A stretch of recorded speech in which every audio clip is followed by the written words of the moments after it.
Rock melon. এই ফলটির সাথে সবাই কম বেশি পরিচিত বা অনেকে শুনেছেন এর ব্যাপারে। তবে আপনারা কি জানেন বাংলাদেশে এখন বাণিজ্যিকভাবে রক মেলনের চাষাবাদ হচ্ছে? যদিও ভূমধ্যীয় অঞ্চলে রক মেলনের প্রথম উৎপত্তি স্থল বলে ধারণা করা হয়, তবে পৃথিবীর প্রত্যেকটা দেশেই কিন্তু বর্তমানে কম বেশি রক মেলনের চাষাবাদ হচ্ছে। আর আমাদের বাংলাদেশের কথা যদি বলি, আমাদের বাংলাদেশ কিন্তু নদীমাতৃক দেশ এবং দেখবেন যে চর এলাকাগুলো বেশিরভাগই খালি পড়ে থাকে। তো আমরা যদি এই ধরনের ফসল বা ফল আবাদ করি, চর অঞ্চলগুলোতে কিন্তু আবাদে পরিপূর্ণ করা সম্ভব। ঠিক এই মুহূর্তে আমি দাঁড়িয়ে আছি মেঘনা নদীর তীরবর্তী একটি জায়গায় এবং এটি আমাদের কুমিল্লা জেলার মধ্যে পড়েছে। এবং এই যে প্রজেক্ট আপনারা দেখতে পাচ্ছেন রক মেলনের, আমার চারিপাশে এটা দেখবেন বিশাল এরিয়া জুড়ে কিন্তু রক মেলনের বাণিজ্যিক প্রজেক্ট একটি গড়ে উঠেছে এবং এটির নাম হচ্ছে প্রান্ত agro research and development initiative.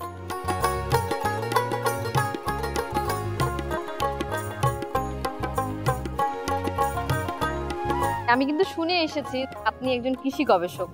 আচ্ছা, এবং শুরুতে আমি একটু কনফিউজ ছিলাম যে এই রক মেলন, হানিডিউ বা সাম্মাম তিনটা কি এক কিনা। আসলে মেজরিটি মানুষের কিন্তু গুলিয়ে ফেলে যে মনে হয় একই।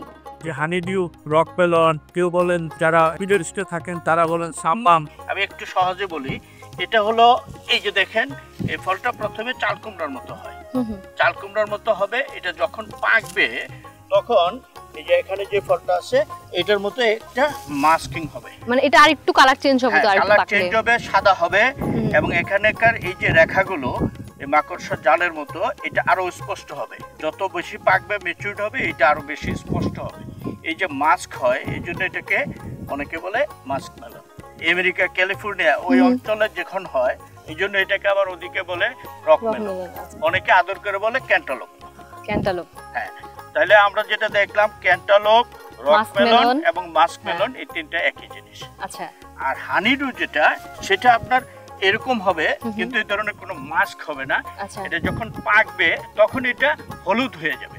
এই হলুদ যে ফলটা হবে সেটা একদম মসৃণ হবে। হ্যাঁ হ্যাঁ, একদম মসৃণ হবে, মানে বাঙ্গির মতো অনেকটা। হ্যাঁ, বাঙ্গির মতো হবে, কিন্তু বাঙ্গিতে যেরকম ভাবে লম্বা লম্বা দাগ আছে, লম্বা লম্বা দাগ থাকে, সেই দাগটা থাকবে না। ওটা একদম মসৃণ চাল কুমড়ার মতো হবে, কিন্তু হলুদ হবে, দেখতে গোলাকার হবে। ওইটাকে সাম্মাম। আচ্ছা, বা সাম্মাম বা ইয়া টাইপের হানিডিউ যেটা। আচ্ছা, কিন্তু রক মেলন পুরোটাই আলাদা। হ্যাঁ, রক মেলন এবং হানিডিউ দুইটা স্বাদও আলাদা, খাইতে মিষ্টি সবই, তরমুজ মিষ্টি। আমি যতটুকু শুনেছি যে এটা হচ্ছে উষ্ণ বা হচ্ছে মরুর দেশের ফল।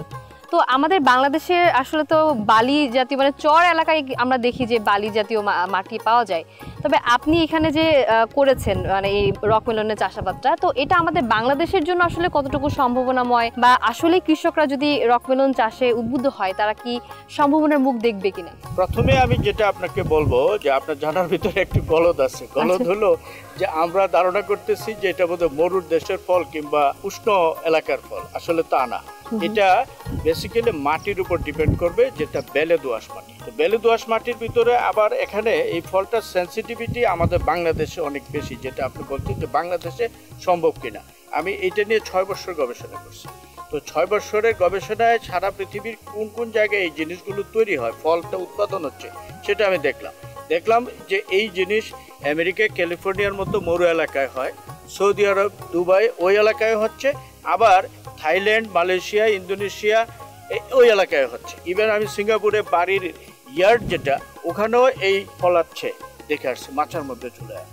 তো যখন আমি সিঙ্গাপুরে দেখলাম এই জিনিসটা যে ওরা তাদের বাড়ির ইয়ার্ডে মাচার মধ্যে ঝুলায় এই মাস্ক মেলন ফলাচ্ছে, তখন আমার মনে হলো যে এটা আমি পারবো না কেন।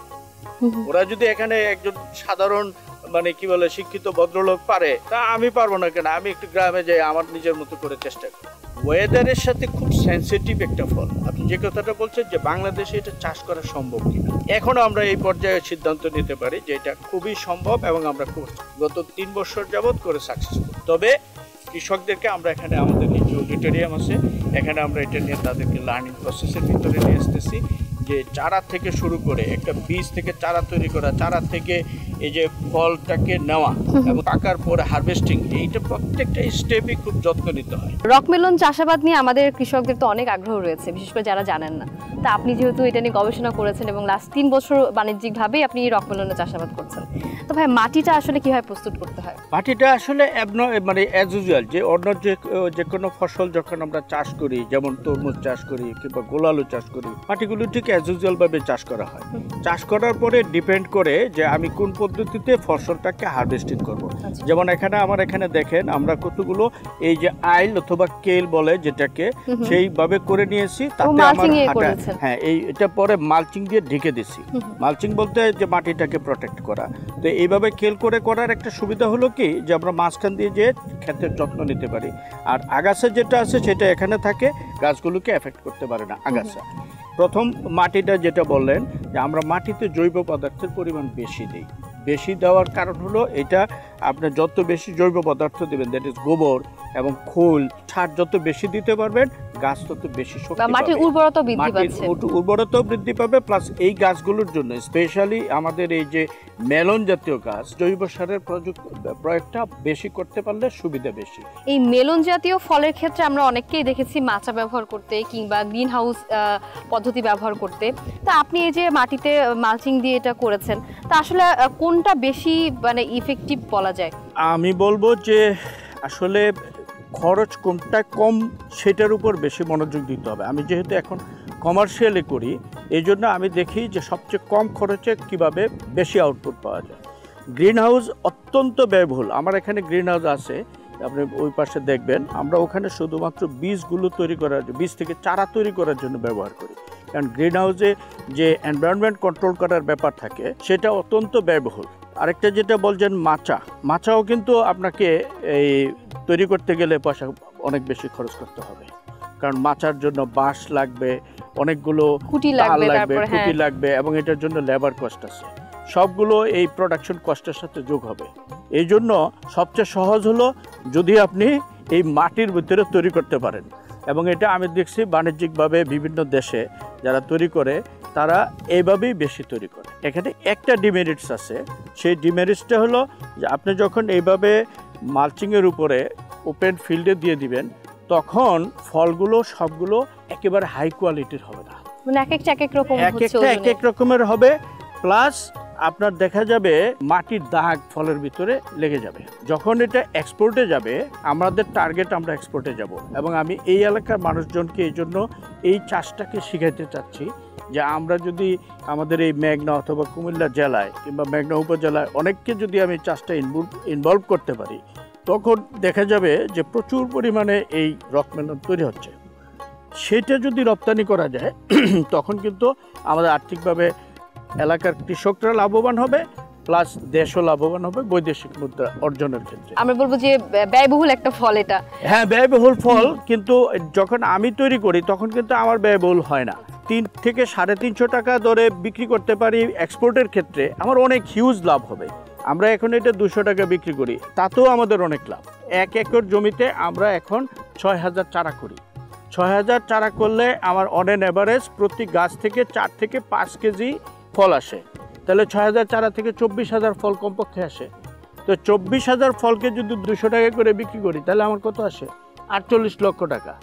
আমার খরচ হয় খুব জোর হলে 10 লক্ষ টাকা। 90 ডেজের ভিতরে আমি প্রায় অলমোস্ট 35 থেকে 38 লাখ টাকা পাই।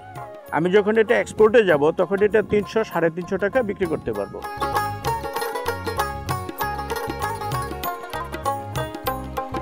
আরটিভি এর নিয়মিত আয়োজন কৃষি ও কৃষি অনুষ্ঠান থেকে এই পর্যায়ে নিয়ে নিচ্ছি ছোট্ট একটি বিরতি। কোথাও যাবেন না, আমাদের সাথেই থাকুন। আমাদের কৃষি ও কৃষি, আমাদের কৃষি ও কৃষি। বিরতির পর সবাইকে স্বাগত জানাচ্ছি আরটিভি নিয়মিত আয়োজন কৃষি ও কৃষি অনুষ্ঠানে। দর্শক, কথা বলছিলাম রকমেলন নিয়ে, এবং এই রকমেলন সম্পর্কে নানান ধরনের জানা অজানা তথ্য জানাবো এই পর্বে।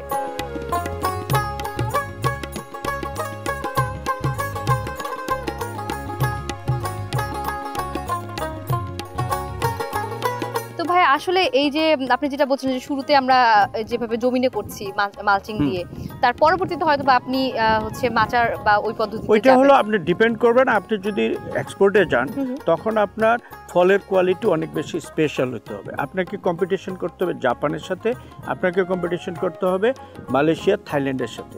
ওরা কিন্তু প্রত্যেকটা ফলকে এমনভাবে ডেলিভারি দিবে যে ফলের গায়ে কোনো দাগ থাকবে না, হ্যাঁ একদম নিট এন্ড এবং ক্লিন থাকে, নিট প্যাকেজিংটাও এন্ড ক্লিন সুন্দর থাকে, থাকে, প্যাকেজিংটাও সুন্দর থাকে।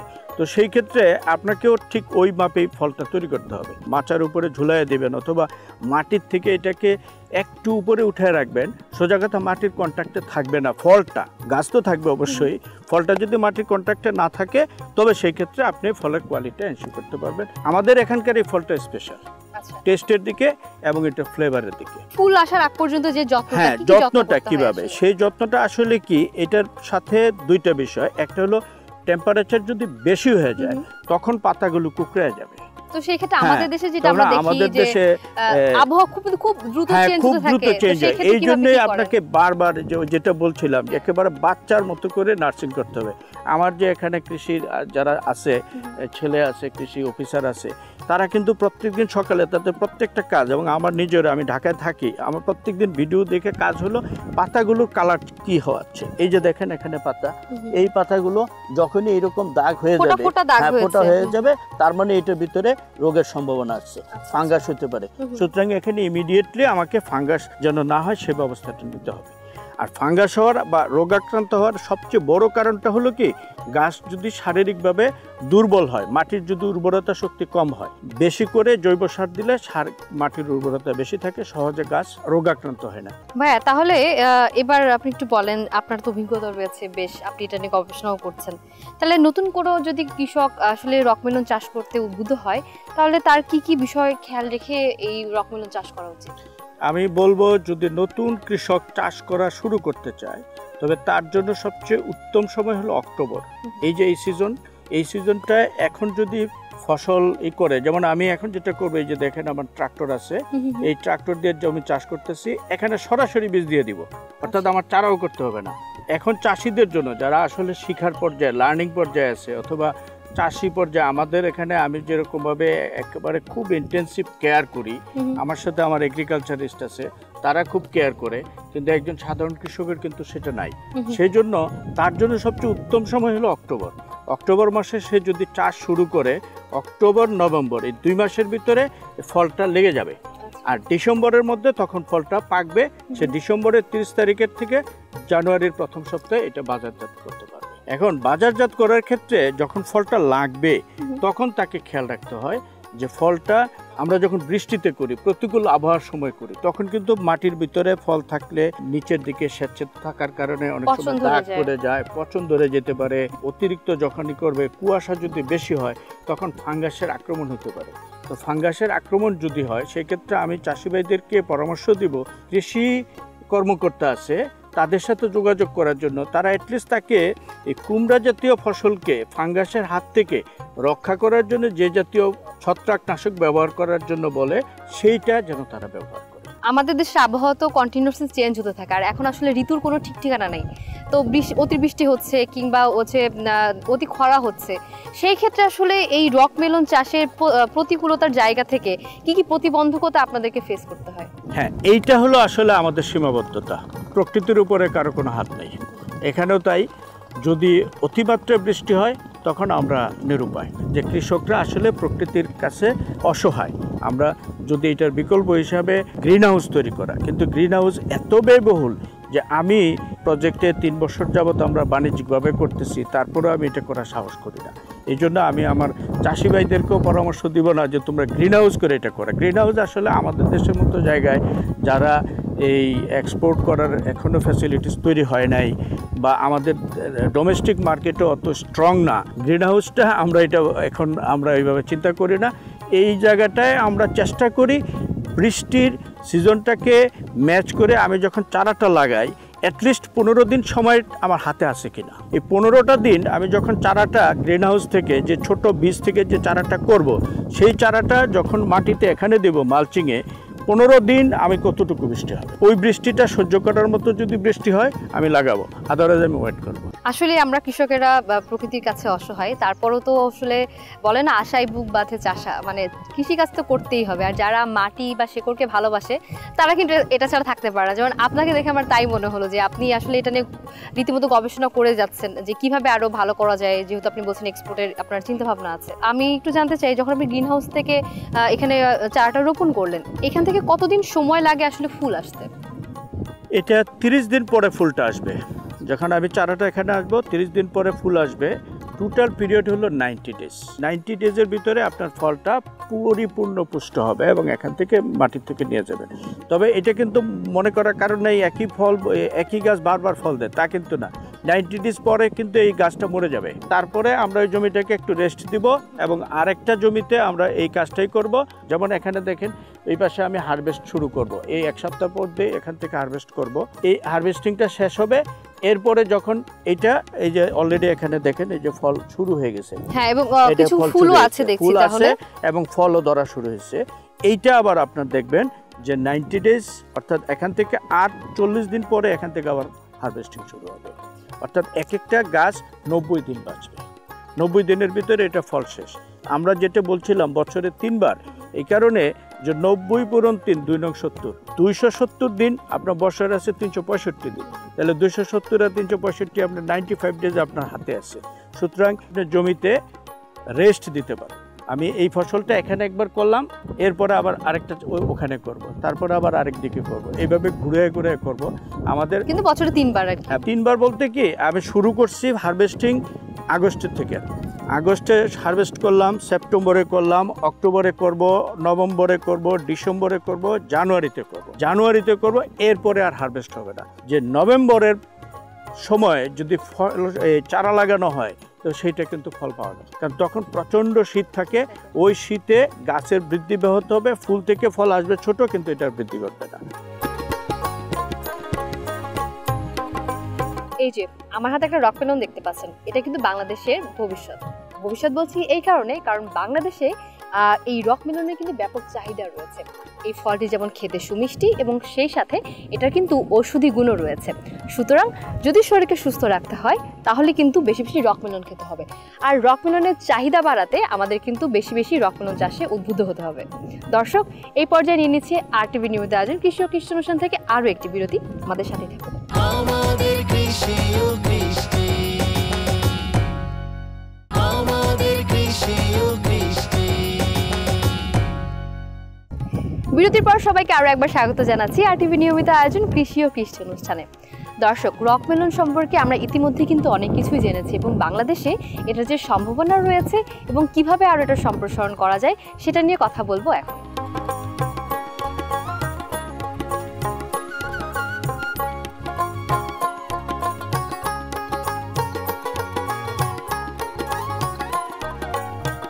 আপনার কি মনে হয় যে বাংলাদেশে আসলে এই রকমেলনের ভোক্তা কি তৈরি হয়েছে বা মার্কেটের অবস্থা কেমন? আমার এখানে একটা বড় সমস্যা হয়েছিল বা হয়েছে, যেটা হলো আমার এখানে ফলগুলো আমরা ওই জাপান, মালয়েশিয়া, থাইল্যান্ড, ওরা একটা গাছে একটা ফল নেয়। সেই ফলটার ওজন হবে 1 কেজি 1100 গ্রাম অথবা 900 গ্রাম। আমার এখানে এক একটা ফল এক গাছে আমি নিয়ে যেটা পাইলাম 5 কেজি হয়ে যায়। 5 কেজি হওয়ার বিপদ আছে। বিপদটা হলো বড় বড় সুপার শপগুলোতে যদি আপনি যান তবে দেখবেন যে ওখানে 2000 টাকা কেজি এই রকমেলন বিক্রি হয়। এই জন্য আমি আপনাকে একবার বলছিলাম যে আসলে এটা তো উচ্চ মূল্যের একটা ফল, মানে সুপার শপগুলোতে এটা এত দামে বিক্রি হয়, একটা মানুষ যে আসলে শখ করে কিনে খাবে সাধারণ মানুষ, সে কিন্তু সাহস করবে না যে এত দাম দিয়ে এই ফলটা কিনবো। যদি আমাদের দেশে চাষ হতো তাহলে হয়তো বা একটু দাম কম পাওয়া যেত। আমি আপনার সাথে এটার ব্যাপারেই বলি যে এই যে 2000 টাকা হয়, আমার একটা ফলের দাম তাহলে 10,000 টাকা হবে। এটা কোনো ক্রমে অ্যাফোর্ড করা সম্ভব না। এটা আমার দেশ না, যে কোনো দেশেই এই 5 কেজি ওজনের ফল অ্যাফোর্ড করার মতো ক্লাস কম থাকে, পপুলেশন কম থাকে। সেই জন্য আমরা এখন মনোযোগ দিচ্ছি যে 1 কেজি 1.5 কেজি 2 কেজির বেশি যেন না হয়। মার্কেটটা অ্যাকচুয়ালি এখনও পর্যন্ত আমরা এটা বিক্রি করি 200 টাকা, এখান থেকে বিক্রি করি। মার্কেটে যেতে যেতে 300 টাকা 350 টাকা হয়। 2 কেজি ফল কিন্তু এখনও 700-800 টাকা। সেই জন্য এটা এখনও পর্যন্ত মিডল ক্লাস পর্যন্ত আছে। যে আমি আশাবাদী যে যখন এটা ব্যাপকভাবে চাষ করা আমাদের চাষিরা আরও বেশি আয়ত্ত করতে পারবে, তখন এটা তরমুজের মতো 100 টাকা কেজিও বিক্রি করা সম্ভব হবে। মোজাম্মেল ভাইয়া, আপনার রকমেলনে অনেক প্রশংসা শুনলাম আপনার কাছ থেকে যে 5 কেজি ওজনেরও রকমেলন আপনার এখানে হচ্ছে। তো আসলে আমাদের দেশে উৎপাদিত রকমেলন খেতে কেমন, এটা আমার খুব টেস্ট করার ইচ্ছা রয়েছে। মানে আপনার এখানে এসে আমার দেখে মনে হলো খাওয়ার মতো কোনো রকমেলন কি পাচ্ছি? হ্যাঁ হ্যাঁ হ্যাঁ, আমি আপনাকে করব, কারণ আমার এই ক্ষেতে এখনো হারভেস্টিং যদিও পুরো মাত্র শুরু হয় নাই, কিছু কিছু ফল পাকা আছে আর অন্য আরেকটা ক্ষেতেও পাকা আছে। এই তরিকুল, একটা ফল ওখান থেকে পাইরে নিয়ে আসো যেটা উপযুক্ত হয়েছে, খাওয়ার উপযোগী।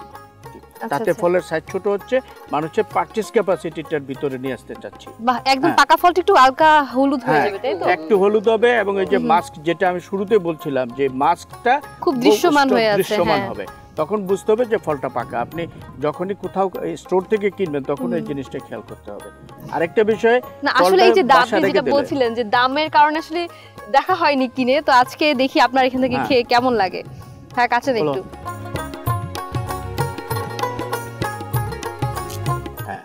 ওয়াও, এটা তো দেখতে ওই যে মিষ্টি কুমড়ার মতো লাগছে, মানে বাঙ্গির কালারটা যেরকম ওটা আসে কালারের মতো, কিন্তু বেশ রসালো। হ্যাঁ,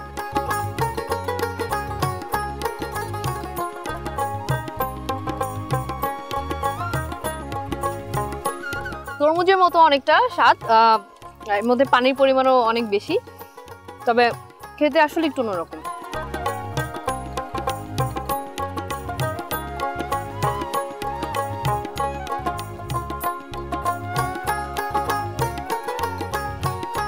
আপনার হাত ধরে যেন এই রকমেলন চাষ সারা বাংলাদেশে কৃষকদের মাঝে ছড়িয়ে পড়ে এবং তারাও এই রকমেলন চাষে উদ্বুদ্ধ হয়। ভালো থাকবেন। আপনাকে আমাদের এই প্রান্ত অ্যাগ্রো রিসার্চ অ্যান্ড ডেভেলপমেন্ট ইনিশিয়েটিভসের পক্ষ থেকে আপনাকে এবং আপনার আরটিভি টিমকে ধন্যবাদ যে আপনারা এই জিনিসটা চাষি ভাইদের নিকট পৌঁছে দেওয়ার জন্য একটা উদ্যোগ গ্রহণ করেছেন, কষ্ট করে এখানে আসছেন। সবাইকে আমাদের প্রান্ত অ্যাগ্রো রিসার্চ অ্যান্ড ডেভেলপমেন্ট ইনিশিয়েটিভসের পক্ষ থেকে ধন্যবাদ।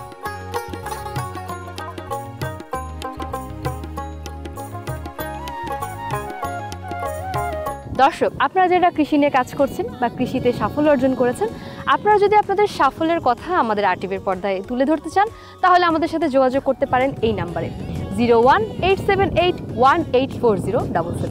আমি ফারজানা আফরিন পূর্বা আজকের মতো বিদায় নিচ্ছি। দেখা হবে নতুন পর্বে নতুন কোনো সফলতার গল্প নিয়ে। সেই পর্যন্ত সবাই ভালো থাকবেন, সুস্থ থাকবেন। আল্লাহ হাফেজ।